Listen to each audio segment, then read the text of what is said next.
ये है एक सिंपल सूट की कटिंग। मार्किंग मैंने पहले ही कर लिया। इधर की साइड से ये ऑन फोल्ड किया हुआ है। पहले हम एक लाइन खींच के यहाँ से सीधा कर लेंगे और हाफ ले लेंगे शोल्डर का। जैसे शोल्डर हमारे 14 हैं तो हम 7 ले लेंगे यहाँ से। फिर यहाँ से हम हाफ या 1 इंच डाउन करेंगे। फिर जितना हमने ये लिया है हाफ शोल्डर उतना ही हम यहाँ पे लेंगे। अगर ये हमने 7 इंच लिया है तो यहाँ पे डाउन करने के बाद हम ये डाउन हो गया 1 इंच, तो यहाँ से भी हम लेंगे 7 इंच। ठीक है। अब ये जो लाइन है ये हमारी चेस्ट लाइन हो जाएगी।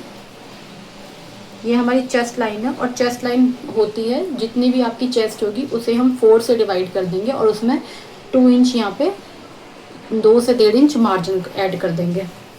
वेस्ट लाइन हमारी 15 इंच पे होती है। 14 से 15 इंच पे हमारी वेस्ट लाइन होती है।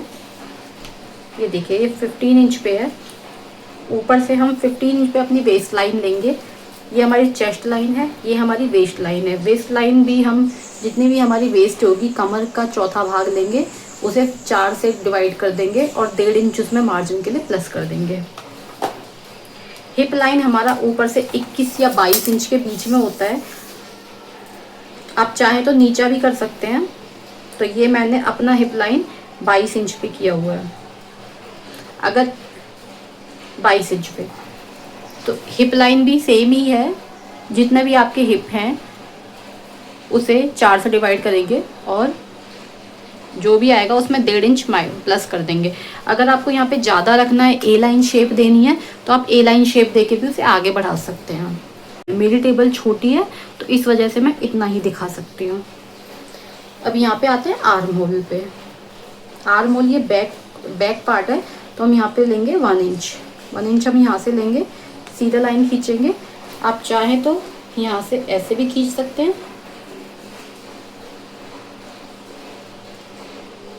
ये हो गया बैक का आर्म होल। अगर आपके पास ये आर्म होल शेपर है तो इससे भी हम शेप दे सकते हैं। इसे थोड़ा नीचे की तरफ ऐसे एक्सटेंड कर देंगे। ठीक है। क्योंकि मैं बोट नेक बनाऊंगी इसलिए मैंने शोल्डर का हाफ लिया है। अब हम इसे यहाँ से कट कर लेंगे।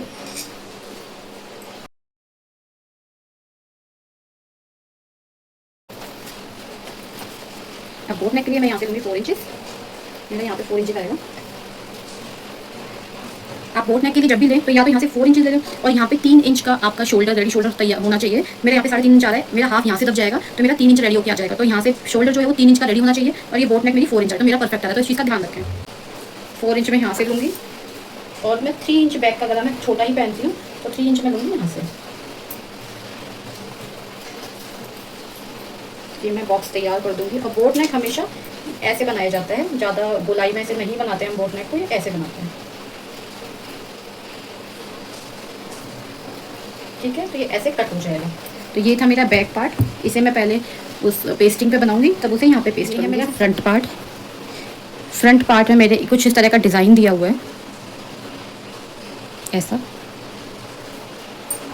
तो मैंने बिल्कुल फ्रंट में से प्रेस के लगा के और यहाँ पे इसे पिनअप कर लिया है ताकि मेरा डिज़ाइन तिरछा ना हो जाए। तो मैंने फ्रंट पार्ट बिछा लिया है। अपना बैक पार्ट रख दूँगी और एज इट इज़ इसे कट कर लूँगी। अब मैं इसे ट्रेस कर लूँगी। यहाँ पे मेरा आर्म होल आएगा, यहाँ पे मेरा शोल्डर डाउन आना था, उसकी लाइन में खींच लूँगी। ये हो गया मार्जिन, ये हो गई मेरी वेस्ट लाइन, ये हो गई मेरी हिप लाइन और मैं इसे आगे एक्सटेंड कर दूँगी। इसे मैं आगे एक्सटेंड कर दूँगी। गले को भी मैं ट्रेस कर लूँगी। 4 इंच पे है ये। अब मैं इसे हटा दूँगी। अब मैंने सारे जो निशान है मेरे ने मैं कर लूँगी सीधा।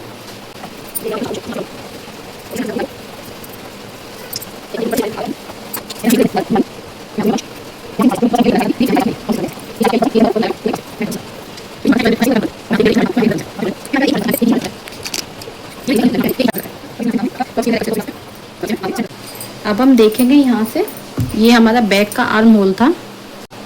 अब ये लाइन थी हमारी 7.25 आ रही है तो हम इसका ले लेंगे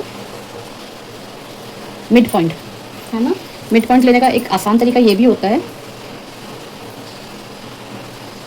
हम इसे ऐसे कर लेंगे और जो भी हमारा मिड पॉइंट आएगा उसे हम ले लेंगे। अब इससे हम 1/2 इंच अंदर जाएंगे और अपना आर्म होल निकालेंगे। फ्रंट का आर्म होल निकालना है हमें इस तरीके से। ये हो गया हमारा फ्रंट आर्म होल। तो अब हम इसकी भी कटिंग कर लेते हैं। ये है स्लीव्स का पैटर्न। यहाँ पे कपड़ा थोड़ा कम था तो मुझे जॉइंट यहाँ पे लगाना पड़ेगा। देख लेते हैं स्लीव्स कैसे कटेगी। सबसे सिंपल फॉर्मूला होता है जो कभी कम नहीं पड़ेगा स्लीव्स के लिए। जितना भी आपकी चेस्ट है उसका डिवाइड 4 कर लीजिए। एक फॉर्मूला आपने बहुत देखा होगा कि जितनी भी चेस्ट होती है उसे 6 से डिवाइड कर देते हैं और फिर 1 प्लस करके तब हम आर्म होल निकालते हैं, लेकिन वो अक्सर कम पड़ जाता है। तो मैं तो यही फॉर्मूला अपनाती हूँ कि जितना भी आपकी चेस्ट है, मान लीजिए मेरी 38 चेस्ट है तो मैं उसे 4 से डिवाइड कर दूँगी, 9.5 आ जाएगा। तो मैं यहाँ पे 9.5 इंच कपड़ा लूँगी। ये देखिए मैंने फिक्स 9.5 में भी कम है भी है, ठीक है, पर इतने में काम चल जाएगा। तो मैं यहाँ पे एक सीधी लाइन खींच लूँगी और यहाँ से 3.5 इंच डाउन करूँगी। 3 इंच भी ले सकते हैं। एक लाइन में यहाँ खींच लूँगी। ऐसे हमने आर्म होल कितना लिया था, 7.5 लिया था, तो 7.5 में 1 इंच करके हम 8.5 ले लेंगे। तो ये हमारा यहाँ पे आ जाएगा, ठीक है। बाकी जितना बचेगा वो हमारा मार्जिन में चला जाएगा।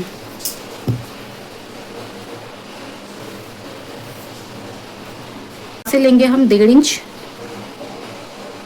1.5 इंच तक हम सीधा रखेंगे और उसके बाद ऐसे शेप देके फिर ऐसे ऐसे कर देंगे। एक तो है ये देख लेंगे हम कितने का बॉक्स है। 7.5 का है, 7.5 का आधा कितना हो गया, हाफ, 3.25।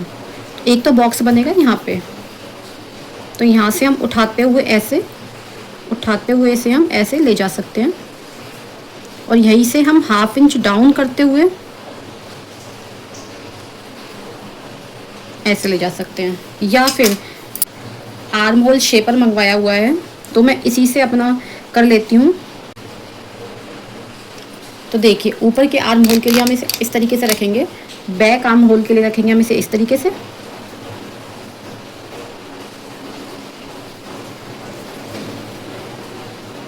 और फ्रंट के लिए हम इसे कुछ इस तरीके से रखेंगे। सब अपना अलग अलग तरीके से रखते हैं, तो मैं तो ऐसे ही रखती हूँ। फ्रंट के लिए हम इसे ऐसे रखेंगे तो ये फ्रंट की शेप भी आ जाएगी, ठीक है। अब हम इसे कट, यहाँ से जो भी आपका मार्जिन है इसे मैं फ़िलहाल सीधा ले लूँगी क्योंकि अभी मुझे इसे मैं जॉइंट लगाना है। मैं इसमें जॉइंट लगाऊंगी, उसके बाद मैं इसे कट कर दूँगी। तो ये हो गया हमारा बैक का आर्म होल और ये हो गया हमारा फ्रंट का आर्म होल। ये हमारी स्लीव की लेंथ है ऑन फोल्ड साइड से, जैसे मैंने फोल्ड की करके रखा हुआ है। ये हमारा नीचे का है बॉटम और ये हमारा ऊपर का है। यहाँ से हमने जितनी भी हमारी चेस्ट होगी उसे हम 4 में डिवाइड करेंगे, -1/2 करके हम वो ले लेंगे और ऊपर से 3.5 इंच या 3 इंच डाउन करके हम शेप दे देंगे। बैक की शेप ऐसे दी जाएगी, उससे 1/2 इंच करके हम फ्रंट की शेप दे देंगे और यहाँ से मार्जिन लेते हुए हम इसे कट कर देंगे। आपके कुछ सवाल हों तो आप कमेंट बॉक्स में पूछ सकते हैं। Thanks for watching.